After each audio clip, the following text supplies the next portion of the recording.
കേരളത്തിന്റെ ജനസംഖ്യയുടെ 25% ആളുകൾക്കും പ്രമേഹമുണ്ടെന്നാണ് പുതുതായി പുറത്തുവന്ന കണക്കുകൾ സൂചിപ്പിക്കുന്നത്. പല തെറ്റുധാരണകളും പ്രമേഹത്തെപ്പറ്റി ജനങ്ങൾക്കിടയിലുണ്ട്.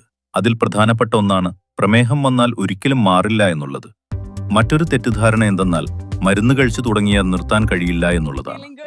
ശരിയായ വ്യായാമവും ശരിയായ രീതിയിലുള്ള ഭക്ഷണക്രമത്തിലൂടെയും നമുക്കൊരു പരിധിവരെ പ്രമേഹത്തിനെ നിയന്ത്രിക്കാൻ കഴിയും. പ്രമേഹം നിയന്ത്രിക്കാൻ സഹായിക്കുന്ന ചില ഭക്ഷണങ്ങളും വീട്ടുവൈദ്യങ്ങളും എന്തെല്ലാമാണെന്ന് നമുക്ക് നോക്കാം. 1 ടീസ്പൂൺ ഉലുവ. ഒരു രാത്രി വെള്ളത്തിൽ കുതിർത്ത ശേഷം രാവിലെ വെറും വയറ്റിൽ കഴിക്കുന്നത് രക്തത്തിലെ പഞ്ചസാരയുടെ അളവ് കുറയ്ക്കാൻ സഹായിക്കും. ഉലുവ ചായ ഉണ്ടാക്കി കുടിക്കുന്നതും നല്ലതാണ്.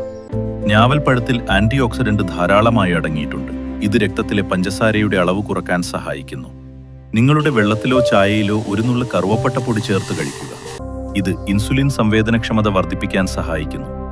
ഭക്ഷണത്തിന് 1 മണിക്കൂർ മുമ്പോ ശേഷമോ 10 മുതൽ 20 milli organic apple cedar vinegar വെള്ളത്തിൽ ചേർത്ത് കുടിക്കുന്നത് ഗുണം ചെയ്യും. നെല്ലിക്കയും പച്ചമഞ്ഞളും 25 മില്ലിഗ്രാം ചേർത്തുള്ള കഷായം പ്രമേഹം തടയാൻ സഹായിക്കുന്നു. ചിറ്റമൃതിന്റെ നീര് 25 മില്ലി തേൻ ചേർത്ത് രാവിലെ വെറും വയറ്റിൽ കഴിക്കുന്നത് പ്രമേഹം ശമിപ്പിക്കാൻ സഹായിക്കും.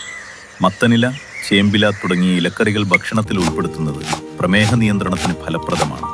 ഇവയിൽ ധാരാളം ആന്റി ഓക്സിഡന്റുകൾ അടങ്ങിയിട്ടുണ്ട്. ദിവസവും 3 ലിറ്റർ വെള്ളം കുടിക്കുന്നത് പ്രമേഹ നിയന്ത്രണത്തിന് പ്രധാനമാണ്.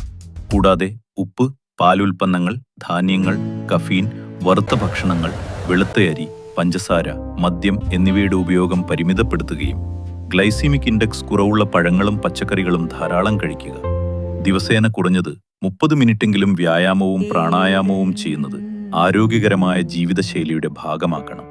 നിങ്ങളുടെ ഭക്ഷണത്തിൽ പ്രോട്ടീനും നാരുകളും കുറഞ്ഞ അളവിൽ കാർബും ഉൾപ്പെടുത്തുന്നത് രക്തത്തിലെ പഞ്ചസാരയുടെ അളവ് പെട്ടെന്ന് കൂടുന്നത് തടയാൻ സഹായിക്കും.